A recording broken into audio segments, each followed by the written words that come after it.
What should middle managers stop doing immediately, right now? In every organization, there's one group holding the whole operation together. Not the top, not the bottom, the middle. Today, three of the sharpest minds in middle management step up to the mic. Lisa Robyn Wood, Sally Foley-Lewis, and Jeff Sigel. Each brings a different lens, one shared mission.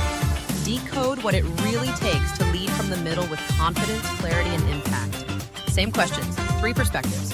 Get ready for insight that cuts through the noise and goes straight to the operational heartbeat of your organization. Let's dive in.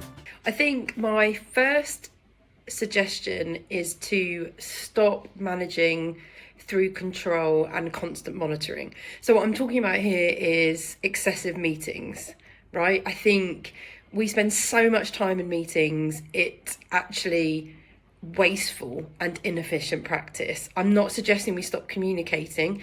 That's different, and I think communication is king, but I think it's the way we do it and how often we do it and how we become a lot more focused around the meetings that we do have. So I think although it feels responsible to be meeting regularly, I actually think it becomes counterproductive. So what to do instead: get clear on priorities and outcomes, agree what good looks like, and give people ownership over how they deliver, not just what they deliver. And then use regular, meaningful conversations to stay connected rather than exhaustive time in meetings. I think the second thing to do is, and this is a reoccurring, it's not just relevant to 2026 and right now, I think this is always, stop avoiding the uncomfortable conversations. It's about really leaning into the conversations that matter. And if those are the conversations where you feel uncomfortable about them, they're the right ones to be having. Discomfort is a signal to do something different. Whether that's actually an action in the and having the conversations, or actually even how you yourself show up. So I think, address issues as quickly as possible and with care. Be clear, be kind, and be direct. No mucking about, no fluff. Clarity builds safety and prevents far bigger problems later. And then my final thing is, stop seeing your role as operational. I think many middle managers trip up because they stay heads down, focused only on delivery and waiting to be asked for their input. But I think ultimately value comes from perspective as much as execution. If you're not managing stakeholders or contributing strategically, your impact remains limited and possibly even invisible. Okay, so I think build strong relationships sideways with your peer group and upwards with your senior stakeholders. Share insight from the front line. That's your advantage. You are close to it. So share that insight into actual strategic thinking upwards. Ask better questions. Connect what your team is seeing to the organisational priorities. Middle managers who are visible, curious and strategically minded are far more influential and far more trusted. I really love Lisa's take on thinking about your meetings and what meetings you can stop doing immediately. And very clear point that that's not about stopping communication. So I think that's a really good nuance to think about. And I want to take it in a slightly different direction. And this is where I really want to be a little bit blunt and say, stop trying to be the hero. So many middle managers, and I did this too when I was a middle manager. We run on this I'll just fix it myself operating system. We step in and we clean up and we rescue deadlines and we shield the team from all the problems. And it can really feel quite noble and feels protective, and it can even feel productive at times. But it's also teaching everybody else to stay dependent. And that hero mode is not leadership. It's actually the fast track to burnout. So instead, stop solving and start designing. The real job is to not be the smartest person in the room. It's actually to build a team that can think when you're not in the room. And that means shifting from an answer giver to framework provider, from doing to developing, from saving the day to setting the standard. And I think that's really critical. And that's where delegation and coaching skills come into play. And that then leads on to also as something middle managers need to stop doing is stop absorbing pressure like you're the stress sponge. Middle managers take the heat from above and the emotional fallout from below and carry it around like it's meant to be part of their job description. And it's not. Now, it doesn't mean you just simply transmit that through to everyone else. You do need to translate it. The pressure needs to be translated, not transmitted. When I work with middle level leaders on feedback conversations, we talk about the emotional component. And you're allowed to be angry and frustrated. They're valid emotions. Something's happened and it's ticked you off. The difference is you explain it, you don't express it, right? And so pressure needs to be translated, not transmitted. The role is to turn the chaos into the clarity and to not let anxiety ooze through the culture. And, translating priorities and translating decisions and translating uncertainty into direction. Pressure that's not managed becomes drama, and that's a waste of energy for everybody, and it's a distraction as well. But the other side of that is that when pressure is explained, it can become momentum. It's the why. And then the third bit to this, because this just leads on to something else that I think middle managers need to stop doing, and it's quite interrelated, is stop confusing busy with valuable.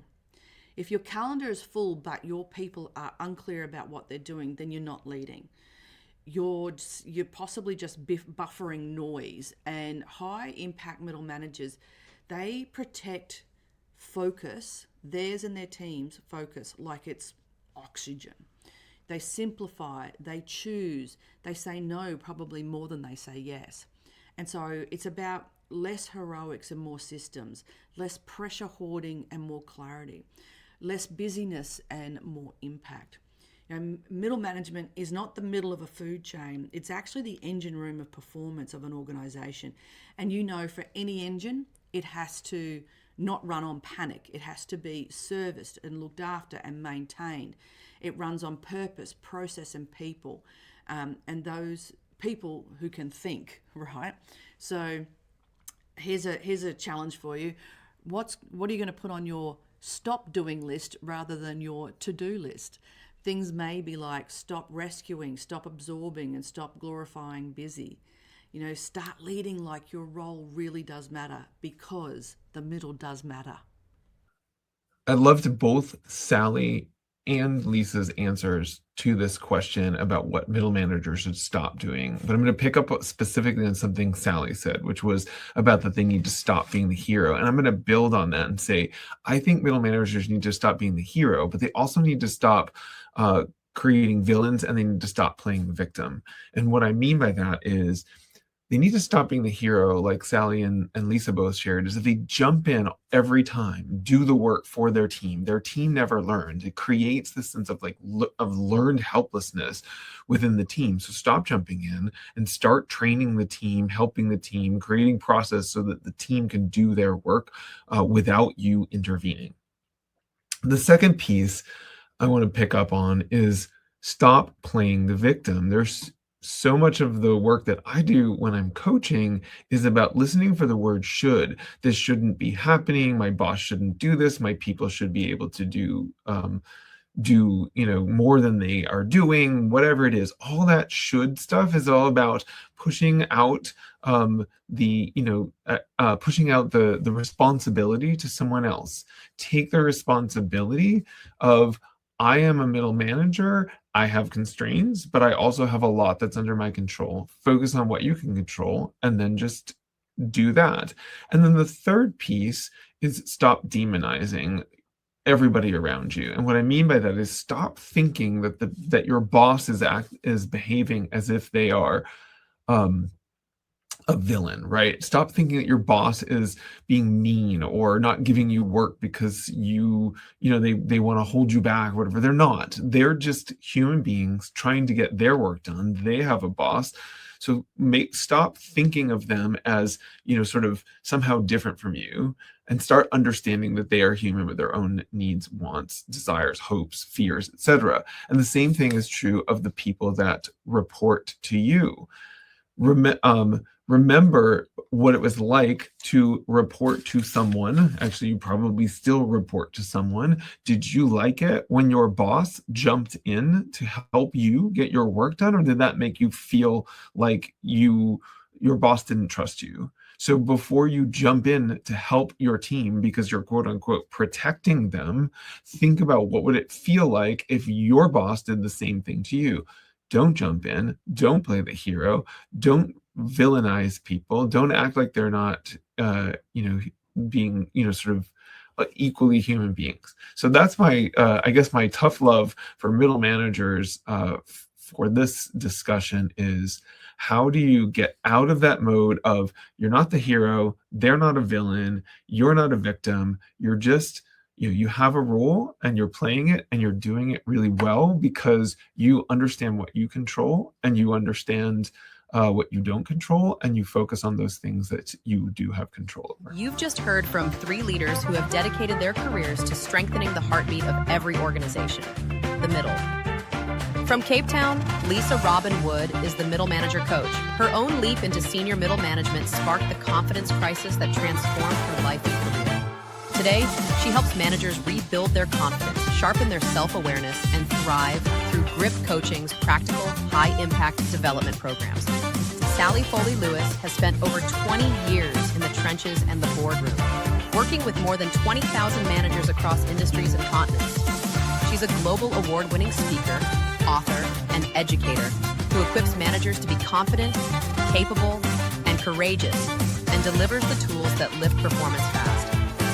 Jeff Sigel brings more than 2 decades across global food, grocery, and restaurant giants and a mission to build better workplaces from the inside out.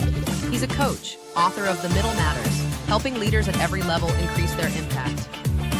3 experts, 1 shared passion, helping middle managers succeed where it matters most. Stay connected, keep developing, and keep leading from the middle.